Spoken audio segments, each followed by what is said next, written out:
Hello friends, क्या हाल चाल। तो कैसे हैं आप सभी लोग। होप आप सभी लोग बढ़िया होंगे और ऐसे ही बढ़िया रहिएगा। स्वागत करता हूं आपका हमारे यूट्यूब चैनल बायोस एकेडमी में। तो जैसा कि आप सभी लोग को पता होगा, हमारे इस वीडियो चैनल पे हम प्री बीएड एग्जाम की तैयारी करा रहे हैं, जो कि सीजी व्यापम द्वारा कंडक्ट हो जाता है। और ये 2026 के लिए हम तैयारी करा रहे हैं, जिसमें आज हमारा लेक्चर में हम सामान्य हिंदी जनरल इंग्लिश को देखने जा रहे हैं, जिसमें हम टॉप 10 मोस्ट एक्सपेक्टेड क्वेश्चन देखने जा रहे हैं। ठीक है, हमने आपके सिलेबस के अकॉर्डिंग क्वेश्चन को एनालाइज करके बनाया है। ये देखिए, ये आपके सिलेबस है और इसके अकॉर्डिंग हमने आपके लिए टॉप 10 एक्सपेक्टेड क्वेश्चन बनाया है। आइए वीडियो को देखते हैं और समझने का ट्राई करते हैं कि आपके एग्जाम में किस टाइप के क्वेश्चन आपको पूछ सकते हैं।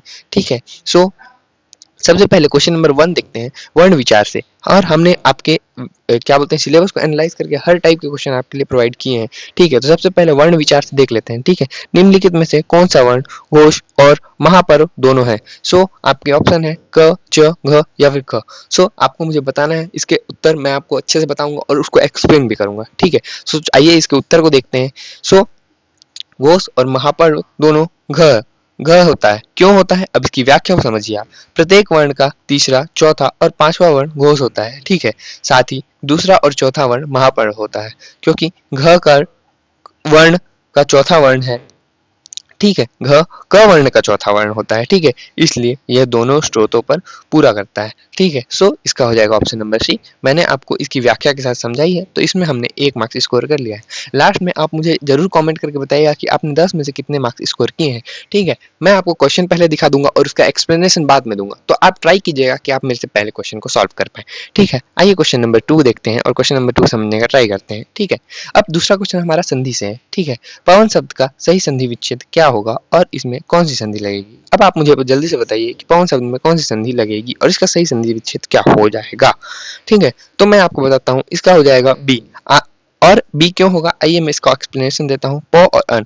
ठीक है, अयादि स्वर संधि इसमें लगेगी। अब इसकी व्याख्या को देखते हैं, क्योंकि अब अयादि स्वर संधि अब इसमें क्यों लगेगी। ठीक है, अयादि संधि के निम्नानुसार यदि आ या फिर अ का मेल हो तो वह अ बन जाता है। ठीक है, बदल जाता है। इसमें देखिए, आ और अ का मेल होता है ना, तो अ में बदल जाता है, इसलिए पवन में पवन हो जाएगा। ठीक है, प प्लस अन होगा तो पवन हो जाएगा। सो इसका हो जाएगा ऑप्शन नंबर बी। और इसकी व्याख्या भी मैंने आपको बता दी, तो इसमें भी हमने 1 मार्क्स स्कोर कर लिया है।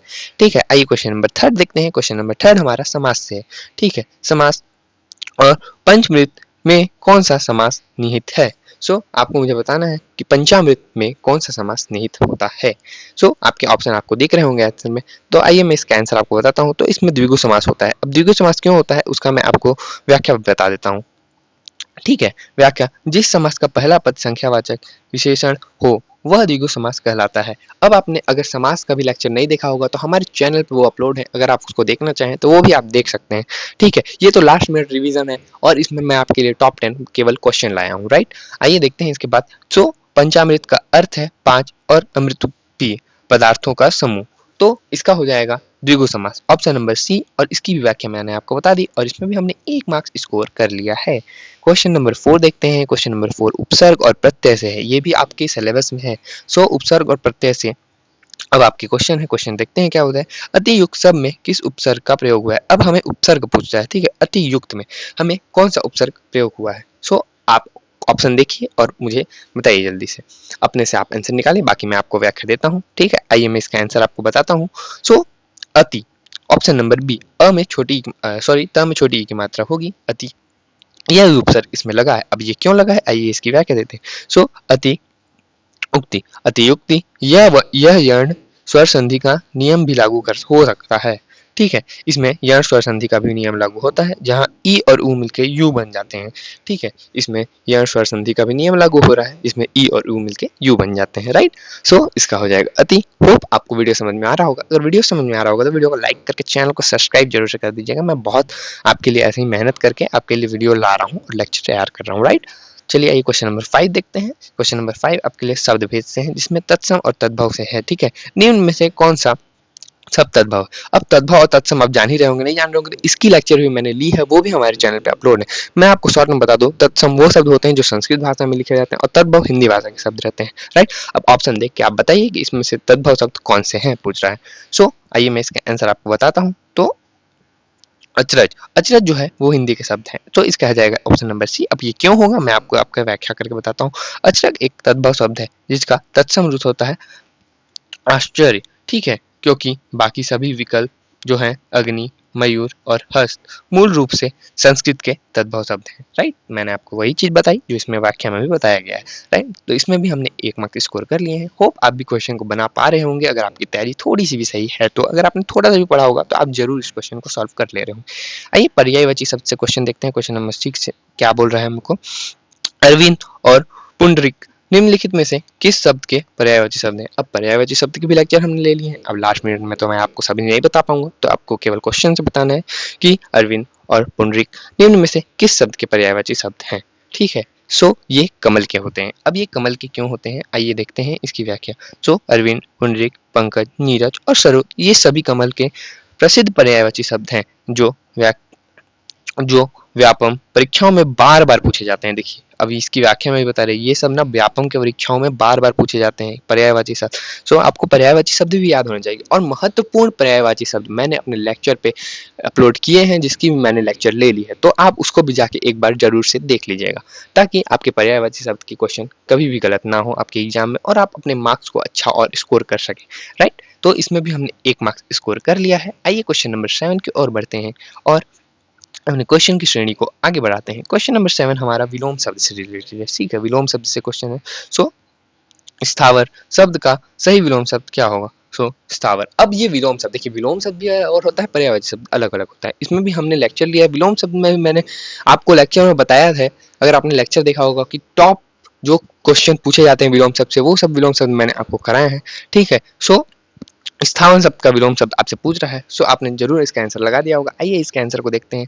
सो जंगम हो जाएगा, विलोम शब्द स्थावन का जंगम हो जाएगा। अब क्यों होगा, स्थावन का अर्थ होता है एक जगह स्थित रहना, और इसका ठीक विपरीत जंगम होता है जिसका अर्थ होता है कि चल फिर सकें, ठीक है। सो इसका हो जाएगा ऑप्शन नंबर सी, और इसमें भी हमने 1 मार्क्स स्कोर कर लिया है।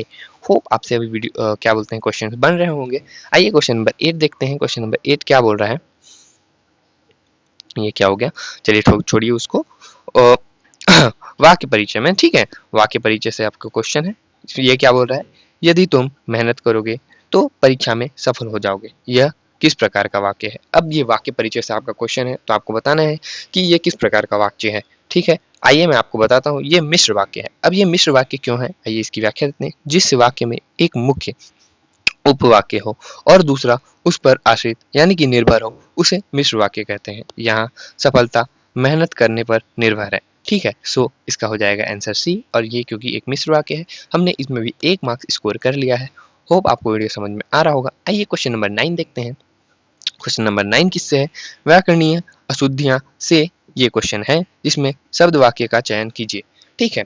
आइए इसमें शब्द वाक्य का चयन करना है और आपको बताना है। सो आप क्वेश्चन पढ़िए और मुझे जरूर बताइए इसमें से कौन सा वाक्य सही है, राइट। सो हम देखते हैं आंसर में। सो हमारे शिक्षक प्रश्न पूछते हैं, ये एक सरल वाक्य है, शुद्ध वाक्य में आएगा। क्यों आएगा, अब इसकी व्याख्या देखते हैं। क्योंकि मैं भरी के स्थान पर सॉरी भारी के स्थान पर भरकम का प्रयोग गलत है। यहाँ पे भारी का प्रयोग होना चाहिए था, जहाँ पे भरकम का प्रयोग किया गया है, तो ये गलत हो जाएगा, राइट। और बी ऑप्शन में घोर की जगह पे घनिष्ठ होना चाहिए, अब यहाँ पे घोर की जगह में घनिष्ठ होना चाहिए, इसलिए ये भी ऑप्शन एलिमिनेट हो जाएगा।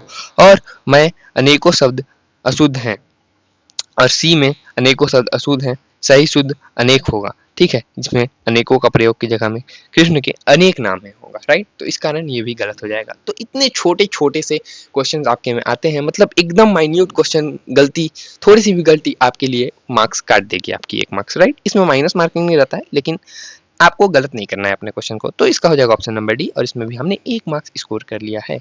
होप आपको समझ में आ रहा होगा लेक्चर। और आइए लास्ट क्वेश्चन को हम देखने का ट्राई करते हैं मुहावरे एवं लोकांकित से, ठीक है। अंगूठा दिखाना, मुहावरे का सही अर्थ क्या होगा। अगर आपने मुहावरों एवं उसके अर्थ को देखा होगा तो आप इस क्वेश्चन को जरूर से बना ले जाएंगे। सो आइए इसके आंसर को देखते हैं। सो मदद करने से साफ मना करना। अगर अंगूठा दिखाना का क्या होता है, मदद करने से साफ मना करना। ऐन वक्त पर किसी काम के लिए साफ इनकार कर देना अंगूठा दिखाना कहलाता है। जैसे कि बहुत सारे लोग ऐसे रहते हैं कि शुरू से आपको हाँ हाँ बोलेंगे, लास्ट मौके पे आपको धोखा दे देते हैं। वैसे लोग आपको अंगूठा दिखा जाते हैं, क्योंकि मदद करने से वो साफ मना कर देते हैं। और इसका हो जाएगा ऑप्शन नंबर ए, और इसमें भी हमने 1 मार्क्स स्कोर कर लिया है। सो ये थे आपके कुछ इंपॉर्टेंट क्वेश्चन जो मैंने आपके लिए प्रोवाइड कराए। सो होप आपको समझ में आया होगा। आप मुझे कमेंट करके बताइएगा कि आपको 10 में से 10 कितने मार्क्स आए हैं। मेरे तो 10 में से 10 आए। आप भी मुझे कमेंट करके जरूर बताइएगा कि आपके 10 में से 10 कितने मार्क्स आ रहे हैं हिंदी में। सो होप आपको वीडियो समझ में आया होगा। अगर वीडियो समझ में आया है, वीडियो करके लाइक, चैनल कर दीजिएगा सब्सक्राइब, क्योंकि मैं ऐसे ही मेहनत करता हूँ और आपके एक सब्सक्राइब से मेरे को बहुत मोटिवेशन मिलेगी, राइट। ठीक है, चलिए मैं आपसे मिलता हूँ नेक्स्ट वीडियो में। Till then keep learning, stay curious, पढ़ते रहिए, प्यार देते रहिएगा। Thank you so much.